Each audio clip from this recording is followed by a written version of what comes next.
Right now on Hoosier News Source, find out about a change to vote polling stations all around campus. And a special guest came to Indianapolis last week.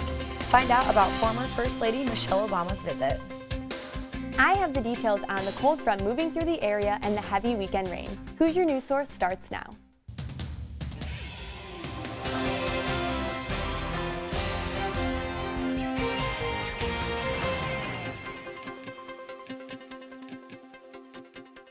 Hello and welcome to this week's episode of Hoosier News Source. I'm Anna Cannon. And I'm Katrina Nickel.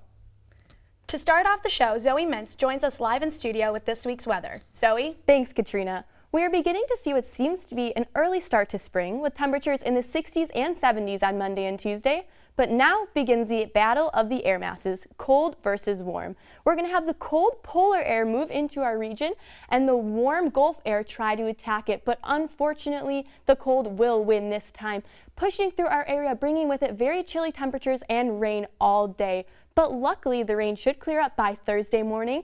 Only a 70% chance of rain, 40 degrees at 6 a.m., 10% when you head into noon, 42 degrees, and the sun may even pop its head out. 49 degrees by 6 p.m., and hopefully the sun does peek its head out because unfortunately, we won't be seeing much of it this weekend, with some areas in Illinois, Missouri, and Arkansas seeing 3 inches of rain for the total weekend. We will be seeing up to 2.5 inches this weekend in our area. You could see right around Indy, 2.5, and Illinois, Missouri, and Arkansas up to 3 inches of rain. That will begin on Friday at around 7 a.m., continue throughout the day, and into Saturday, a low pressure system will begin to develop and push through our area, bringing with it possible thunderstorms, so be careful. There is the threat of severe weather on Saturday, but as it continues to push through our area, it will leave eventually on Sunday. And if we take a look at the forecast for the rest of the week, we can see exactly what we're talking about. Wednesday is when the cold front hits 51 degrees, not like the usual 60 and 70 that we've been seeing. Thursday, 49 degrees. Hopefully it will be a little bit sunny on Thursday. Friday, Saturday is when the rain hits us. Into Sunday, Monday, and Tuesday should be sunny, hopefully getting back up into the nice spring temperatures, and hopefully we'll be seeing an early start to spring as it gets a little bit sunnier and warmer. Back to you guys. Last Wednesday, 17 were killed in a shooting at a Florida high school. The suspect, Nicholas Cruz, was a former student who had been expelled for disciplinary reasons. Cruz pulled a fire alarm to pull people out of classrooms and increase the number of deaths. Teachers and students ranging from 14 to 49 years were victims. Cruz had a history of anger and depression, but according to Florida's welfare agency, he was stable. He is expected to plead guilty to life without parole at a trial in order to avoid the death penalty. Friday, a jury took under 2 hours to convict felon Vylon Glazebrook of 14 felonies, including 1 count of attempted murder and 7 counts of rape.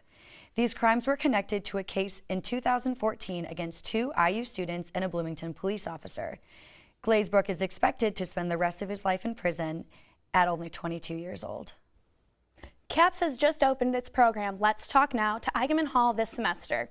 Previously only available at culture and academic centers, this is the first program to expand to students in residence halls.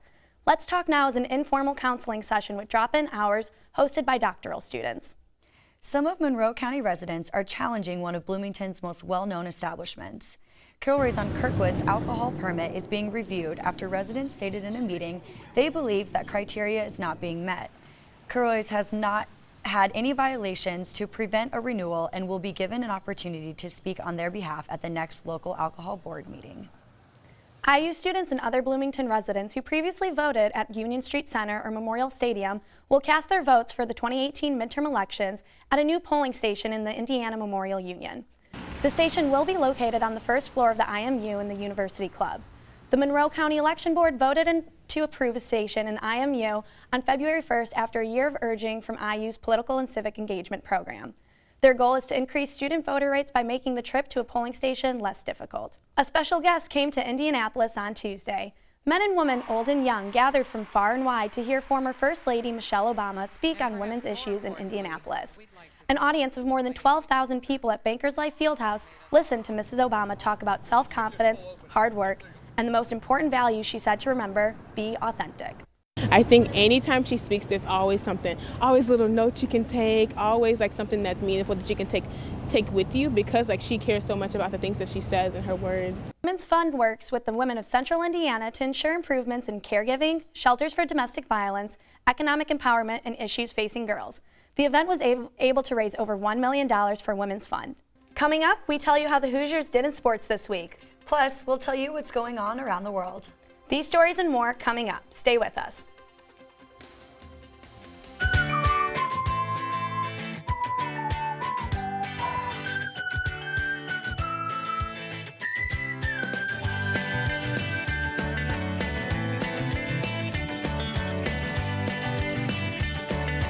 And it's an honor to be here.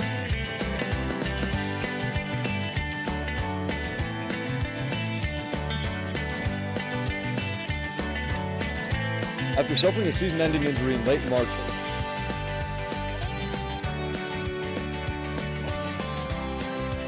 as you can see behind me.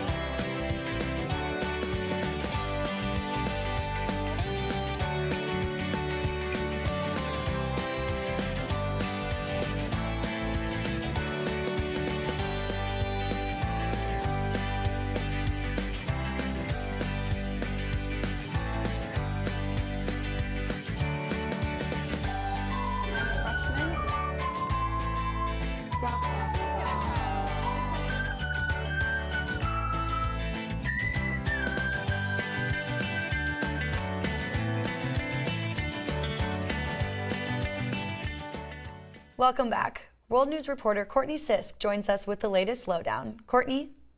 Thanks, Anna. Thousands attended Chicago police officer Paul Bauer's funeral Saturday. Bauer was fatally shot earlier last week while chasing down a suspect in a downtown building Tuesday. Police Superintendent Eddie Johnson said at a news conference following his death that Bauer was one of the good guys.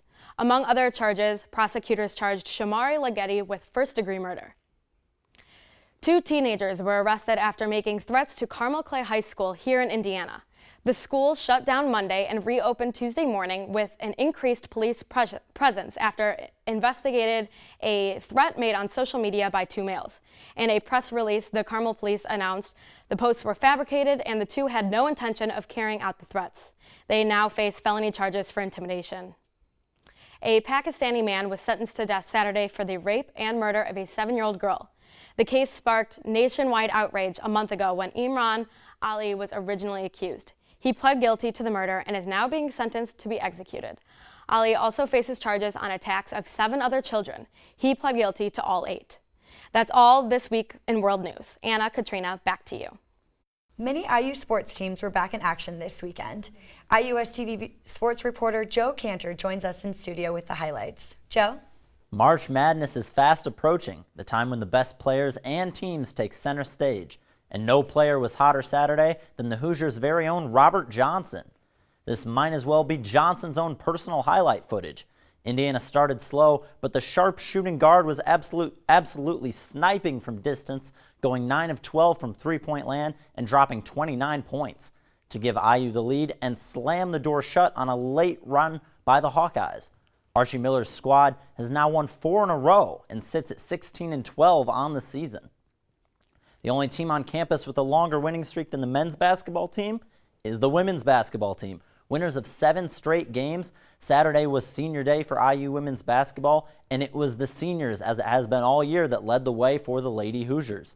Tyra Buss dropped 37 points, and Amanda Cahill had a near triple-double with 16 points, 10 rebounds, and 7 blocks.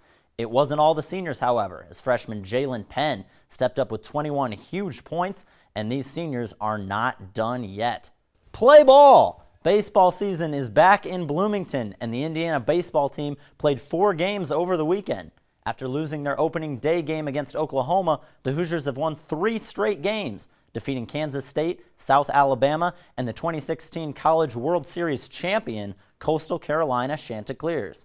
Pitcher Cal Kruger picked up 2 wins, and head coach Chris Lemonis said he is very pleased with his team's start to the young season. Okay, so I want to know, what do you think is next for Tyra? Well, Tyra's been clear she wants to play basketball as long as she possibly can, whether that's a career in the WNBA or going to play overseas. It's all basketball for her. She is so talented. She can do so many things, but basketball is still where the passion is for her. Yeah, I totally agree. Thanks, Joe. Well, that's all we have for you this week. For more campus and local news, visit our website at iustv.com. And like us on social media. Like us on Facebook at IUSTV News and follow us on Twitter at IUSTV News. From all of us here at IUSTV, thank you for watching, and we'll see you next week.